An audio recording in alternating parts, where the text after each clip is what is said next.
few minutes from now, we're going to rise together to hear the mysterious music of the shofar. When I conjure up my earliest memories of Rosh Hashanah, they focus on a mystery that hung over the entire service. Namely, with the Baal Tekiyah, the Baal Tokea, with the one who blows crack.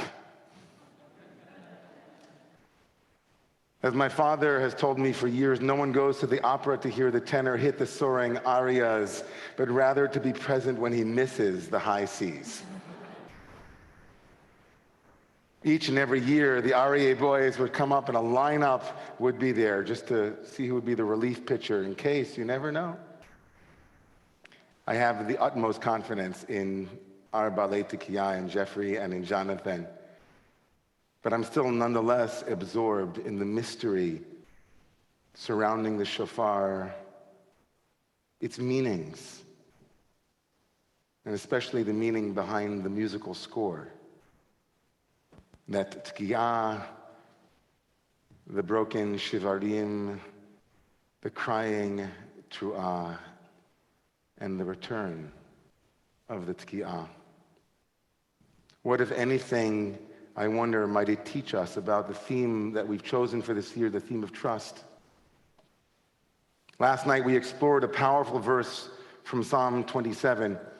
Remember, everybody, that Psalm 27 is the psalm that is the particular poem that is carrying us throughout the high holidays. And so the tradition mandates its recitation to prepare us spiritually. One might imagine the entire psalm as a kind of course in study.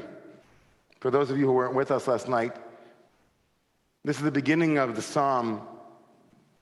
It begins, L'David Adonai Orivi Shi, God is my light, my savior, whom need I dread? Yah, God, with you as my strong protector, who can make me panic? When hateful bullies gang up on me, wanting to harass me, to oppress and terrorize me, they are the ones who stumble and fall. And then this mystery, this beautiful third verse. Im tachaneh alai machaneh lo yira libi. That a gang surrounded me, my heart is not weakened. Im takum alai milchama. If a battle joined around me, bezot ani boteach. My trust in you is firm. What's weird about that verse, Im takum alai milchama bezot ani boteach. If a war would gather around me, in this would I trust. My Rebbe, Reb Zalman, translates it as my trust in you, but there is really no you there. Hear this word, because we were just in this together. Remember, everybody, Vizot HaTorah. Can everybody say that? Vizot? Zot means this.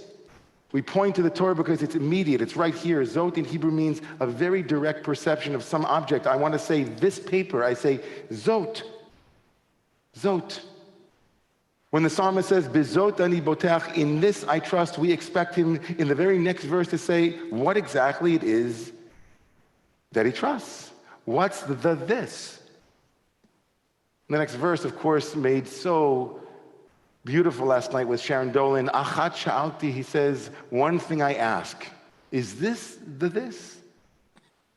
Is this what the psalmist trusts in? One thing I've asked, to be in your house all the days of my life, Yah. Im tachaneh alai machaneh lo yira libi.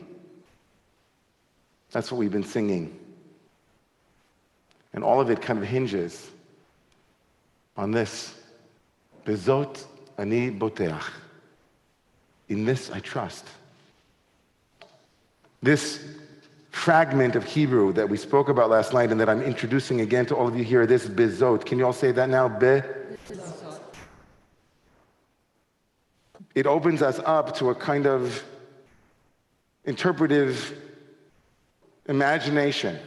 What might it be that we trust in? What might be the bezot, the this that we trust in? And last night, of course, we explored one option here, which is the this is the entire this, the process of change, the process of tshuva.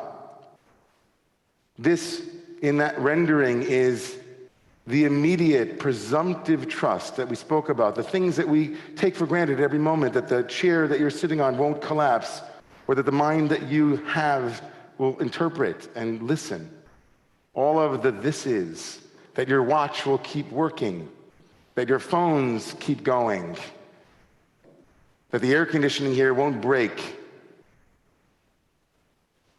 that the shofar blower won't crack.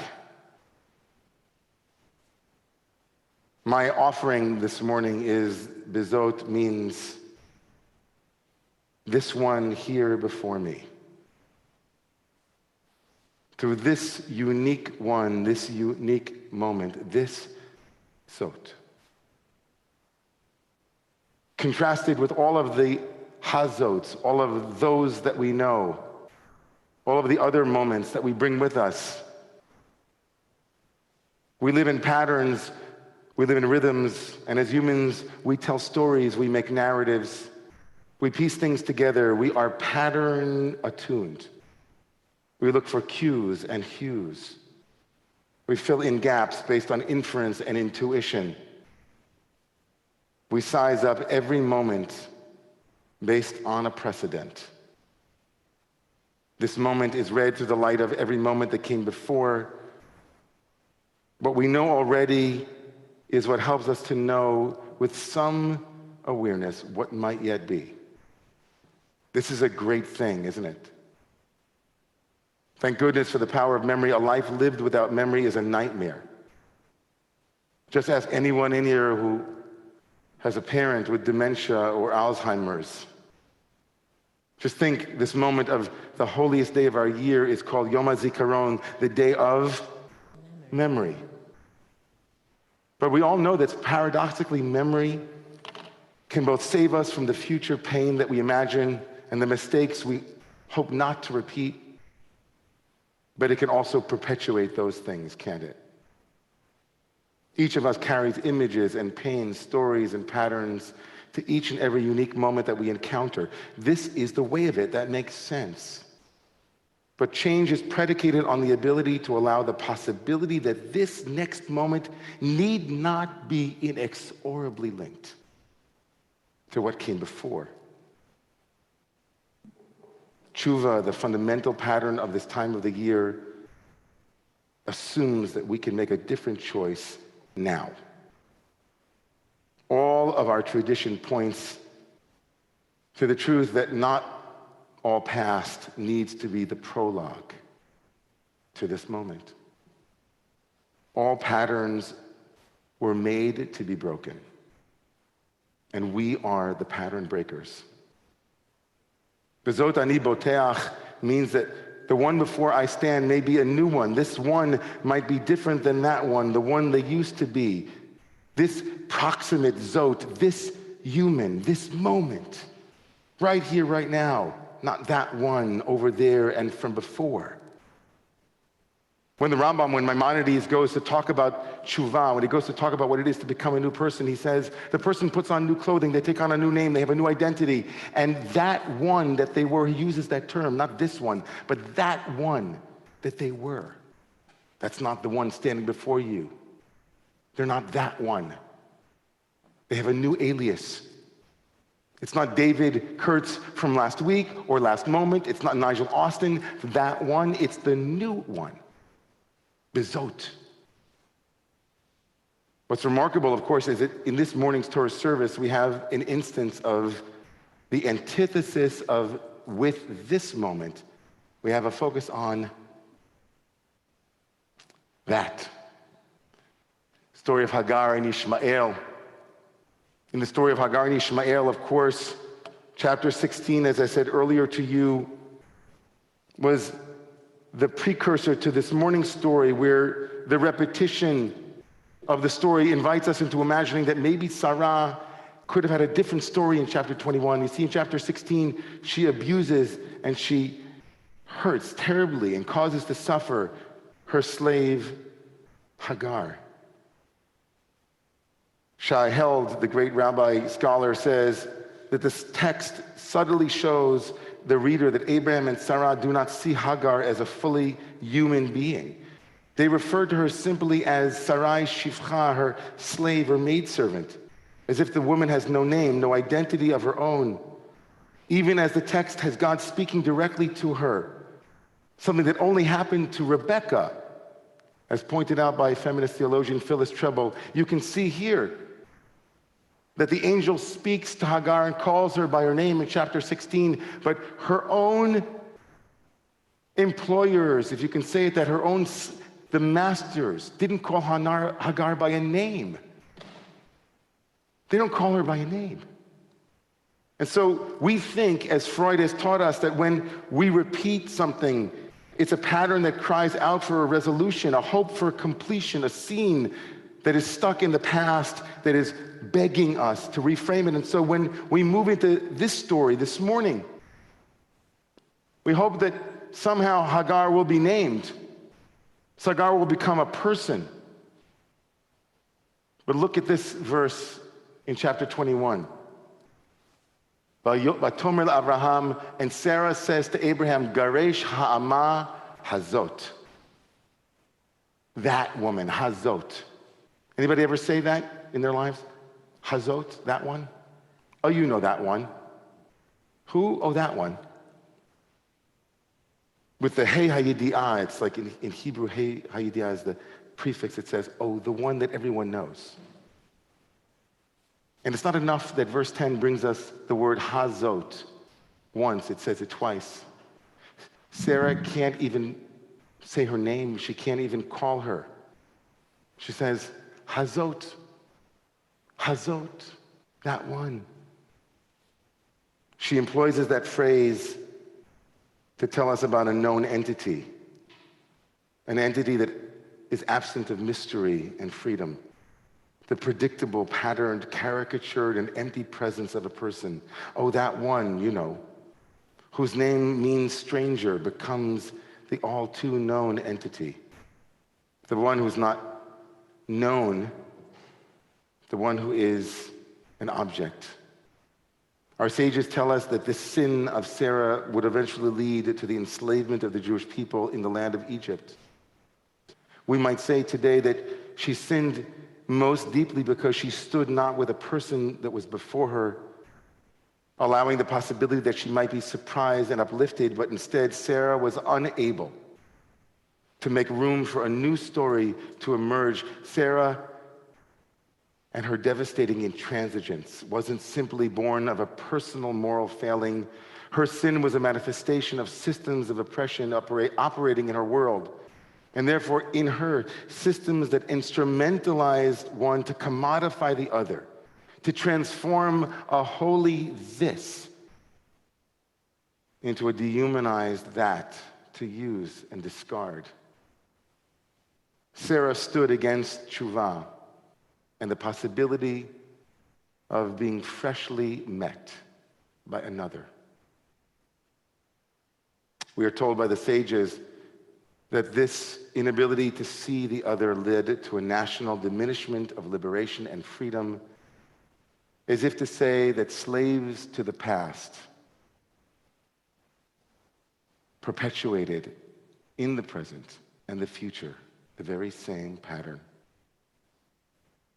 The power of transformation for the individual is rooted in our capacity to see the one moment we are in and the one person before whom we stand as radically free from their past. Whatever it is that they've carried and that they might carry, this one, bizot, could be the one that changes me and us forever. I'll tell you, if there's anybody in here that ever grew up with an issue with a father figure or a mother figure, if there's ever been anyone here who said to themselves, you know, there's no way that this person before me won't be exactly like that one. If there's anyone who can identify with that story, then I think you have a lot of company. I'll tell you, as someone growing up in a world where my own individuality and my own way of being, my questions and my chutzpah really did not often lend itself to being around rabbis and other authority figures that I could trust. I would say it a little bit differently. they never acted in a trustworthy way to me. I remember after my second attempt at rabbinical school, where once again I had found myself in another pattern where I had to leave again because something about me in rabbinical schools didn't exactly fit. Remember, somebody told me about a certain rabbi who was a very unique, heterodox rabbi, somebody a little bit different. I remember thinking to myself, there's no way. It's just going to be the same. I'll say something about mysticism and he'll roll his eyes. I'll express a certain quality in some way, shape, or form that will just be the way it's always been. Has anybody ever had that? It's not going to change. Same day, same rabbi. Same authority figure, same boss, same lover, same wife, same husband, same synagogue, same Hebrew school. All the same. And there was, I stood before my teacher, and there was something in the moment that said to me, Bizot, with this one, not those ones, not the ones that came before, this one. As if you were in a therapist's room, anybody therapist here in the room, I'm sure we're on the Upper West Side, there must be a few of you here. Maybe one or two. We don't often do that, if somebody faints, we'll be like, get a doctor, but here's like, if someone has a neurosis, is there a therapist here? How often in therapist's office will the therapist in the actual exchange between the therapist and the person there say, you know what, whatever it was that you're telling me about, that story that you had, it's not happening right now.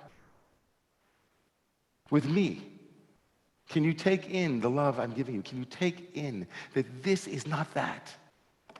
This is not that. And so Reb Zalman sat there with me and he said, tell me about all of the crazy things that you're into. He had me at mysticism. I melted. I thought to myself, Abba Zoi, Bizot, this one, Ani Boteach, I can trust again. Think about someone who changed your entire world and how they possibly differed from the expectations that you brought to the moment. The boss who changed how you viewed authority. The friend who reminded you what true abiding friendship looked like.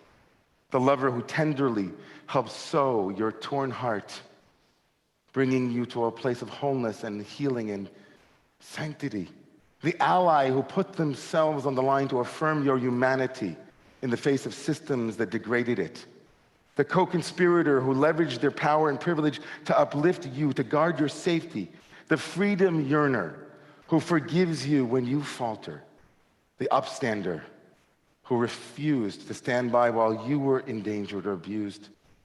Those are all examples of Bizot.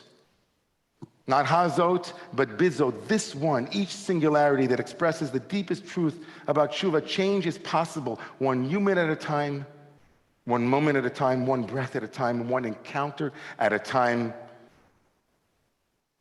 Our tradition says, Bizot, trust this one. This one. I don't know how many of you saw this wonderful modern love piece in the New York Times. They're making it into a Netflix show. Caught my eye and moved me so deeply. It was called A Second Embrace, with hearts and eyes open. The story spoke to what trusting this one means. Mary Elizabeth Williams was a woman whose marriage fell apart. She retells the remarkable tale of return, of what she calls a second embrace, as she and her husband fall back in love. The plot thickens immediately as no sooner have they rekindled their love, but she finds out that she has cancer. The story, of course, really, though, hinges on how she learns to see him with fresh eyes, how he sees her with fresh eyes.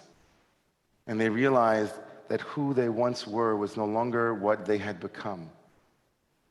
Williams writes, falling in love again after a breakup is no simple matter of retreat. We were not the people we once were when we met 2 decades before. We had no desire to relive a marriage that had, to the best of both of our recent memories, failed unequivocally. Yet, if we had taken the leap of faith it takes to end a long-term relationship, she argued, surely, we figured we could muster the even greater trust to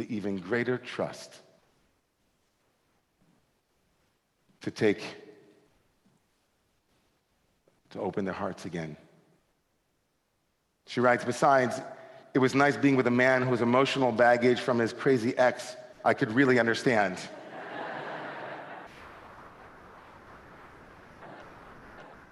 And my children were happy about mom's new man, she wrote.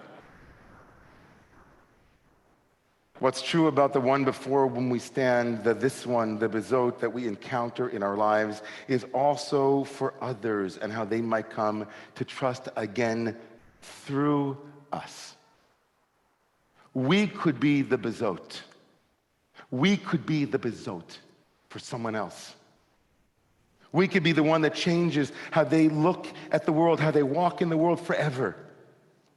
In that sense, bezot means you, Carol, and you, Rabbi Stein, and you, Dan, and you, each and every one of us sitting here today, each and every person in the Zoom room, each and every human could be the bezot for someone else. As if God says, bezot, with this one, through the deployment of Jade, through the deployment of Lior and Stephen, through the deployment of all of us, we become God's bezot.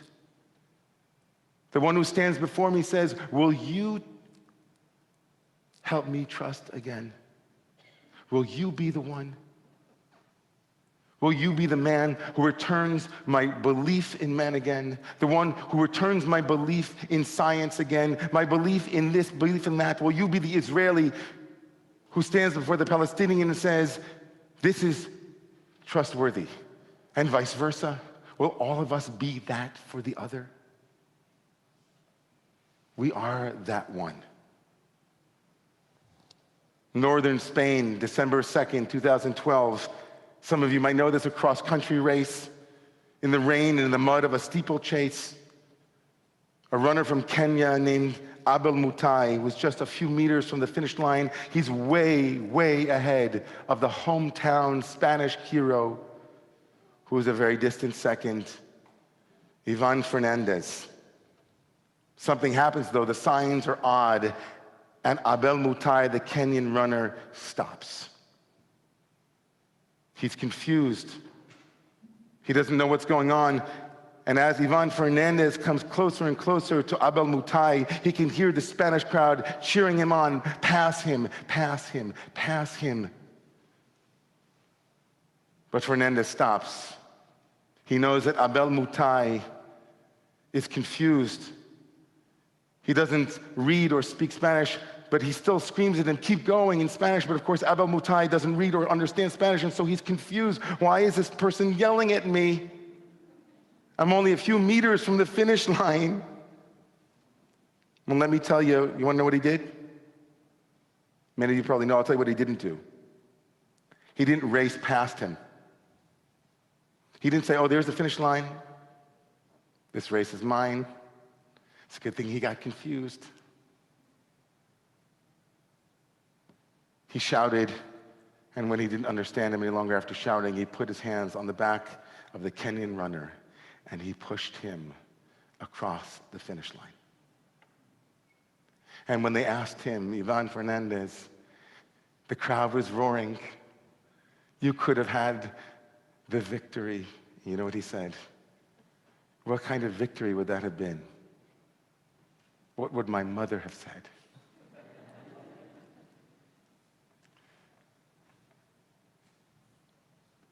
He put his hand on his back and he pushed him to victory. Bezot ani boteach.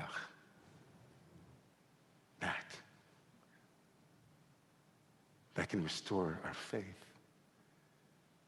in humanity, in ourselves, and what's most important. Fernandez then was bezot, as if God had said to him, you will become a YouTube sensation.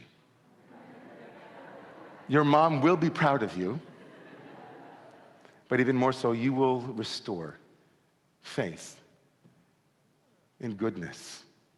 You will restore faith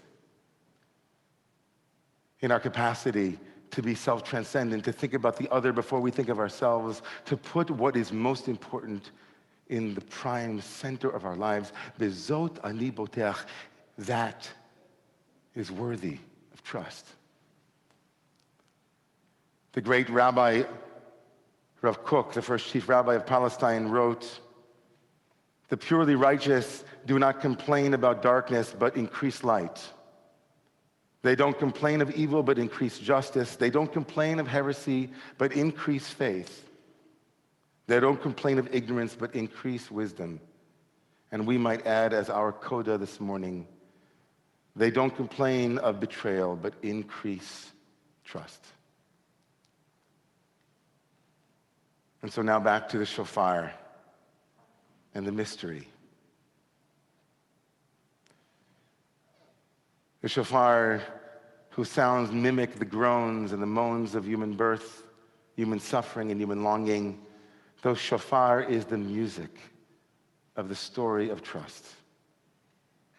It begins with a tki'ah, a strong, solid note that in no way, shape, or form intimates any cracking whatsoever. Tki'ah is loud, it's proud, it's vibrant, and it's solid.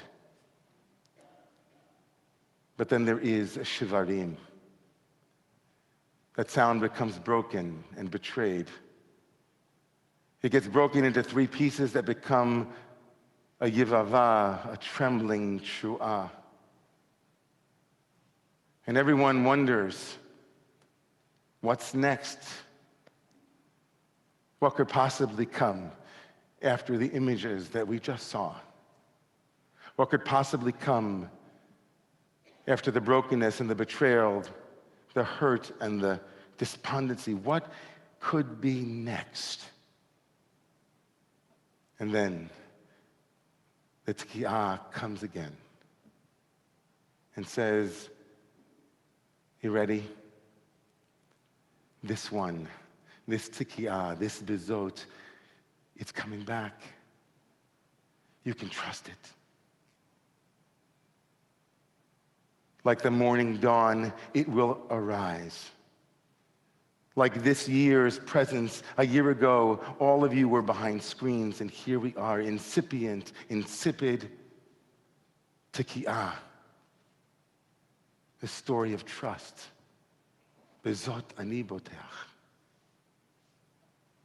All it takes, the notes of the shofar seem to be telling us, is one solid, simple, stable, lengthy, committed tki'ah to remind all of us that this next moment, this next one, might change our lives forever. Are we open to receiving it? The one before whom you stand might be looking at you with the same eyes. Will you be trustworthy? Will you respond to their broken cries, their moans, and their suspicion with an emphatic bezot? In this one, you can trust.